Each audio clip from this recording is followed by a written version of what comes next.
Hey all, if you followed our adventures this past summer, you know it was spent walking 3,600 miles from Delaware and attempting to make it to San Francisco. Unfortunately, due to an injury, well, a couple of injuries, I ended up having to cut it off at Moab, which kind of changed our plans. I had expected to be out hiking until Thanksgiving, but now I found myself back in Southern California, and now we had nothing to do over the week that Jen gets off for Thanksgiving. Since my feet were messed up, anything involving walking was unfortunately off the table.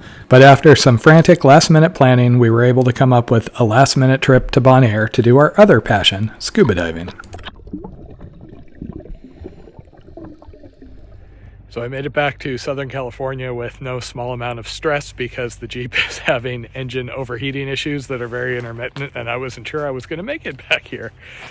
We are back in one of the campgrounds. We're going to have to move around to a different one tonight. These actually work out better for Jen because she usually arrives late, sleeps, and then leaves early in the morning. It's trying to hang around here in the later morning and early evenings that are usually worse. And welcome to a chilly San Clemente with coyotes wandering around and all else. I am going to do a quick bike ride and then I got to get moving. If everything goes to plan, we should be catching a flight around midnight and then we'll be in Bonaire. And now for the most exciting part of Friday, trying to rush out of town so we can spend 2.5 hours in LA traffic and then spend even longer in LAX waiting, and then spend time in Houston. I'm pointing to my brain to show how much I love that. And that is all of our things that we think we need. Gotta have peepers and taters and snack food so somebody doesn't get hangry. And welcome to the hell that is the LA Orange County Basin. This is why we're leaving hours in advance.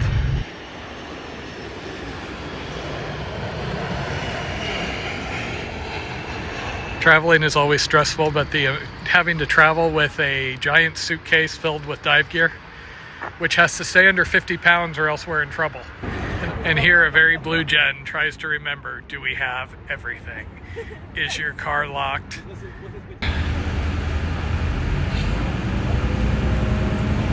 And 12 hours later, we're now down to just 3 bags for the remainder. And it is now 9:30 at night. We've been here all of like 20 minutes and we already look like this. I've been looking like this and keep getting older. Jen's having fun at least, just chatterbox, can't stop talking. I always find things to look at, signs to read, and she is completely oblivious. And she's not talking to me right now because I threatened to report her for human trafficking, because it turns out the sign that says, "Are you being human trafficked?" I qualify. I work for little or no money. I do not have control of my travel documentation right now, and I don't feel real great or safe, so. Get your excited to be boarding to Houston at 12:15 in the morning face on. There you go.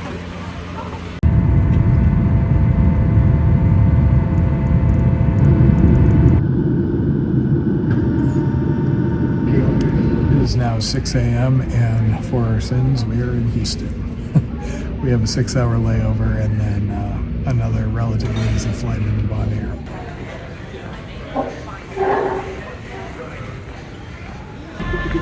And here's Jen, totally awake and coherent and not just randomly giggling when she's not trying to fall asleep on the floor, and then when I have to wake her up because people are showing up, she's like, yeah, right when I was going to sleep. And it is now 11:41, and now we're boarding our like 4 or 5 hour flight to Bonaire, so we can arrive there at 7 p.m. something like that.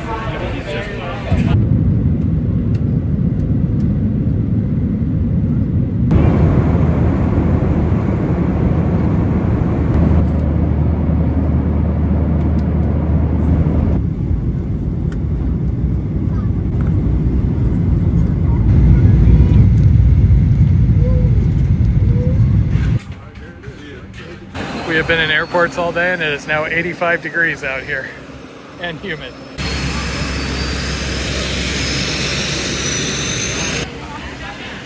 Why?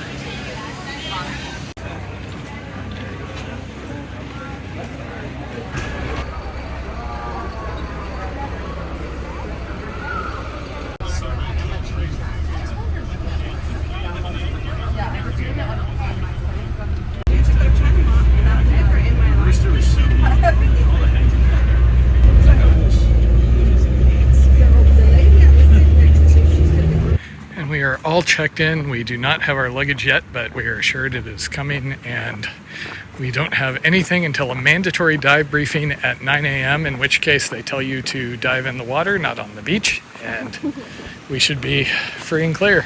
And Taters did her last school thing, and the relaxation has fully hit, and she has been giggly, and when she hasn't been sleeping or complaining about the cold, she has been giggly. It's been freezing all day long. It's so nice getting to a reasonable climate. Freezing is, 65 degrees, pleasant in the airport. And the good news is we appear to have dive gear. So part of what we liked about this was that it's a little kind of apartment, so we would be able to kind of do our own thing, get our own food. So once we get our car and our dive briefing, we can kind of come and go and do as we please. Woo.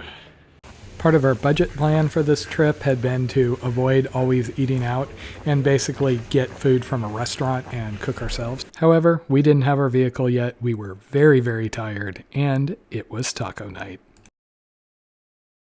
So we are pretty beat and low on sleep. We got dinner, and now we are going to crash. At 6:30, we can pick up our car.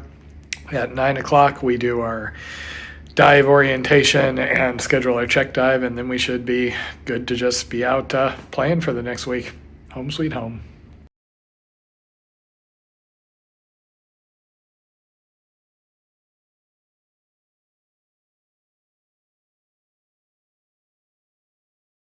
Here. Orange County has a video game for CPR. I got her to play it one time, but she got bored. I don't know how you get bored, because it's got like a torso, so it's got like nipples and everything, so that's fun, but it's a torso that's been touched a lot. Think about playground equipment, how grimy that got, except porous rubber. It's like, I don't know sanitarily how they can have that installed in that airport. I'm thinking maybe COVID came from that and not that pangolin. She can talk. It does happen sometimes, but not today. I actually support the death penalty for gas generators.